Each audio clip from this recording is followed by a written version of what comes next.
अखंड भारत कैसे टूटा? 185 बीसी में मौर्य साम्राज्य का पतन हो गया और अखंड भारत बिखरने लगा।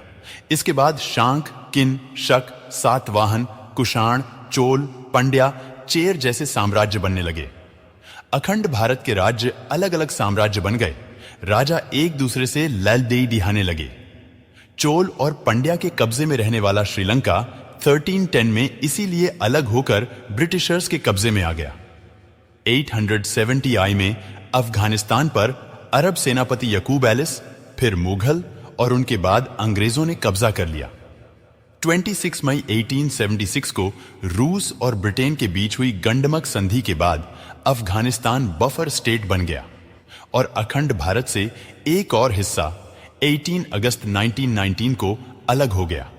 अफगानिस्तान से पहले 1907 में ब्रिटेन ने भूटान को भारत से अलग कर दिया और वहां उग्येन वांगचुक की राजशाही शुरू करवा दी।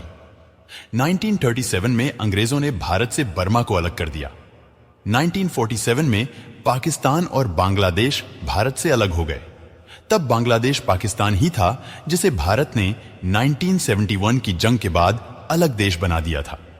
आरएसएस का अखंड भारत 1924 में जब 11 साल की कालापानी की सजा के बाद विनायक दामोदर सावरकर अंडमान निकोबार की जेल से बाहर आए और अपनी किताब माई ट्रांसपोर्टेशन फॉर लाइफ में अखंड भारत का उल्लेख किया।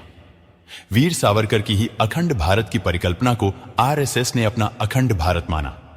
आरएसएस में अखंड भारत के विचारक वीर सावरकर ही माने जाते हैं। 1937 में हिंदू महासभा की 19वीं वर्षगांठ में वीर सावरकर ने कहा था, हिंदुस्तान को अखंड रहना चाहिए। इसमें कश्मीर से रामेश्वरम तक, सिंध से असम तक शामिल है। आरएसएस के मॉडर्न अखंड भारत में पाकिस्तान, बांग्लादेश, अफगानिस्तान, म्यांमार, श्रीलंका और तिब्बत शामिल है। आरएसएस इसे संयुक्त राष्ट्र मनाता है जो हिंदू सांस्कृतिक समानताओं का आधार है।